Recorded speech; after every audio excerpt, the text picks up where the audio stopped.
What's up? Tyler from Plugged On. I'm here with an album review. This time I'm going to be talking about the new album from the band Morbid Angel, entitled Kingdoms Disdained. This is their 9th album. This is the follow-up to the all-time classic Elude Divinium Insanus. I say classic, not in a good way. Anybody who follows death metal, or even metal, you don't have to really be in death metal. You probably heard that album was a complete train wreck. To me, it's like the Saint Anger of the death metal genre. You have a band like Morbid Angel, one of the most influential, biggest death metal bands out there, that have just put 4 classic albums out and a handful of other solid albums, and then you have that. Not to drone on about that album too much, but it just, I went back about a week or two ago, and I'm like, I just want to check this out again.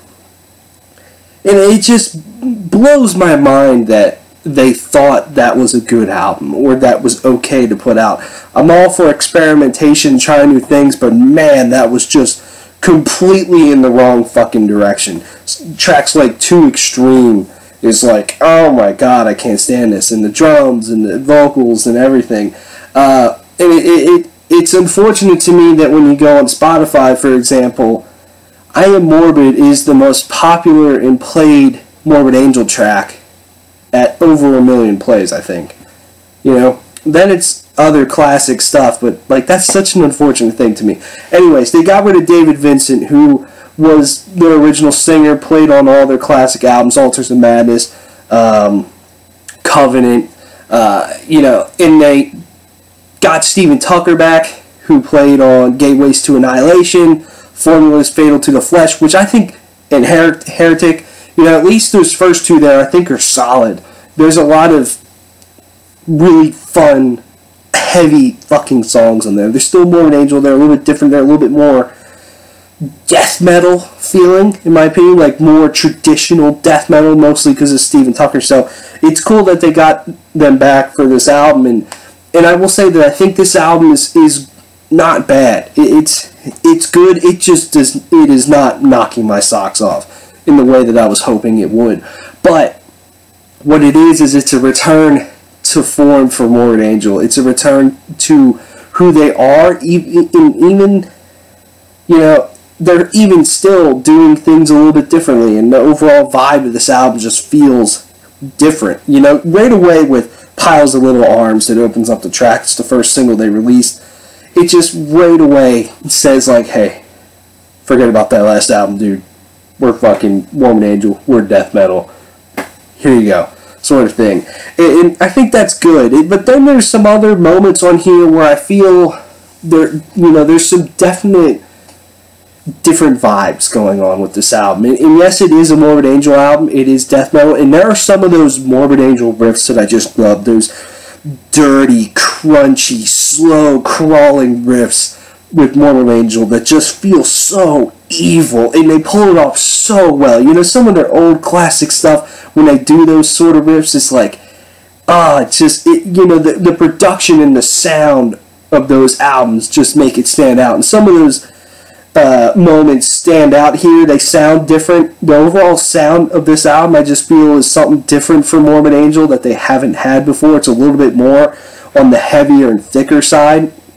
At least that's just what I felt. But then you have tracks like D.E.A.D. I feel like D.E.A.D has some really interesting guitar riffs going on in there that, I wouldn't expect from Morbid Angel and from Trey, writing them. Some of these riffs too, I'm like, some are good, some I don't know how well they work. You have the track towards the end, Declaring New Law, Secret Hell.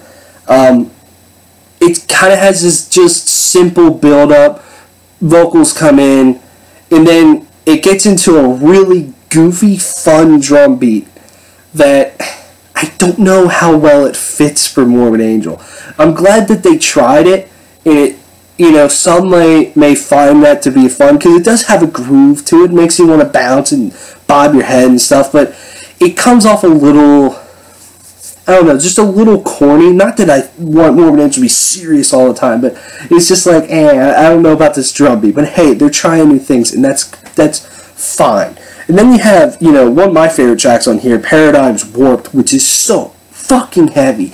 Oh my god. They just create these moments on this album of just raw sounding heavy, but still not really raw in the production. It just comes off like, fuck, dude. And Paradigm's Warped is one of those. That's, you know, one of those tracks that when it hits in the simplistic, just heavy guitars are just smashing you in the head, you just crank it up because you're like, I want to feel the pain in my ears even more because it's so awesome.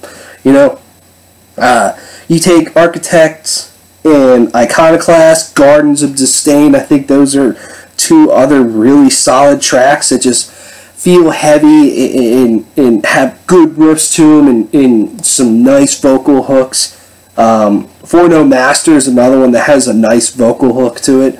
Overall, I think you know, the vocals are good on this album for sure. They feel heavier. I think this is probably the best performance for Steve Tucker.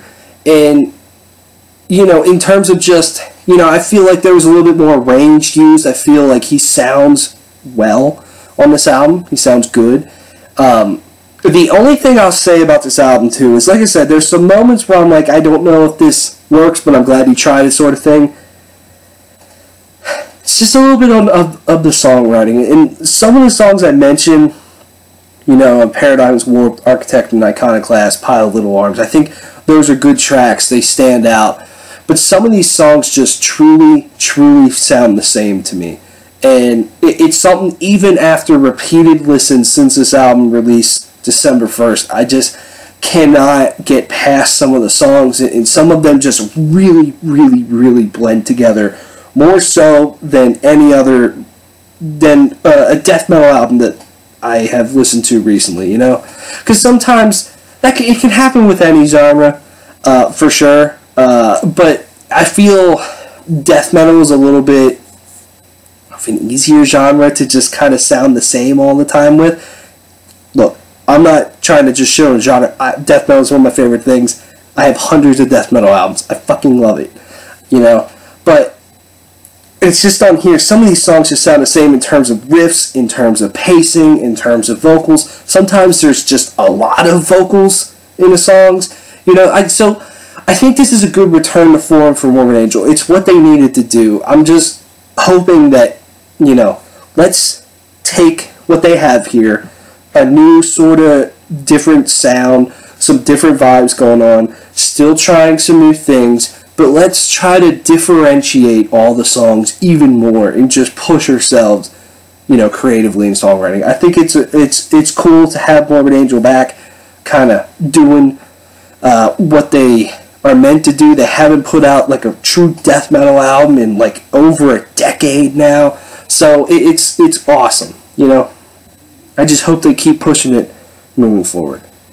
So let me know what you think of Kingdom's Disdained by Morbid Angel. I'm going to give this album a 7.5 out of 10. Also, thanks for 2,000 subscribers. I think it's awesome. We're going to have some celebratory thing coming up here soon.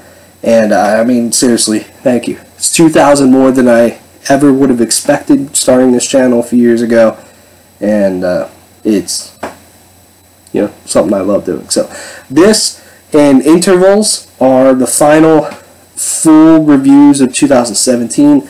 We're getting into album of the year time and all that, so keep an eye out for that. Thanks for watching.